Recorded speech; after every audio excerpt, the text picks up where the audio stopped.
Hello friends, today on The Landing Point. He was the surest thing in sports. A sculpted gladiator, a Heisman Trophy winner, a young man who could run faster than a sprinter, and hit harder than a linebacker.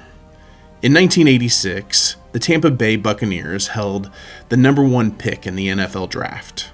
They wanted him. They needed him. They were the worst team in the league, and he was the savior. But they were worried he might choose baseball. So the owner of the Buccaneers made a move. He invited the young man for a visit. He sent a private jet to pick him up. The young man asked, "Is this okay with the NCAA? I still have my senior year of baseball to play."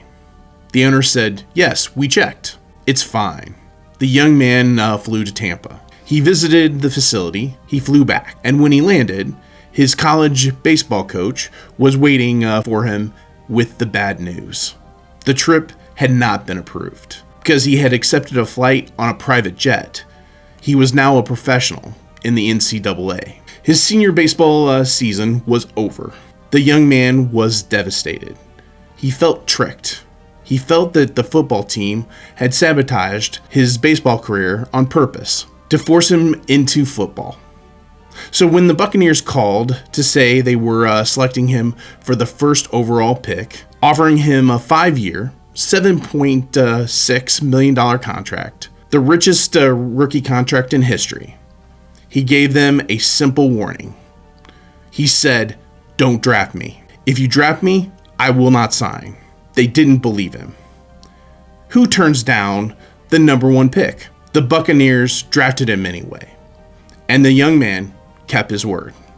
He turned down the fame of the NFL. Instead, he signed a contract with the Kansas City Royals to play minor league baseball. For a fraction of the money, he rode buses instead of private jets. The Buccaneers wasted their number one pick. They lost him forever. He would eventually return to football, years later, for a different team. But he treated it as a hobby after his baseball season was over. He became the only man in history to be named an All-Star in Major League Baseball and the NFL. The man who chose principle over a paycheck and became a legend on his own teams and became a legend on his own terms, Vincent Edward Bo Jackson. And if you realize it or not, this is The Landing Point. Thank you for watching today, The Landing Point. Our stories come out Monday through Friday at 10 a.m. Central Standard Time, so you can always catch our latest story. I'd like to thank our sponsor, Roadrunner Real Estate. They're a full-service real estate company that can help you with both your real estate, residential and commercial needs, both buying and selling and leasing for the commercial side. If you haven't done so already, please go out to our YouTube page and subscribe so you can get our latest stories that come out.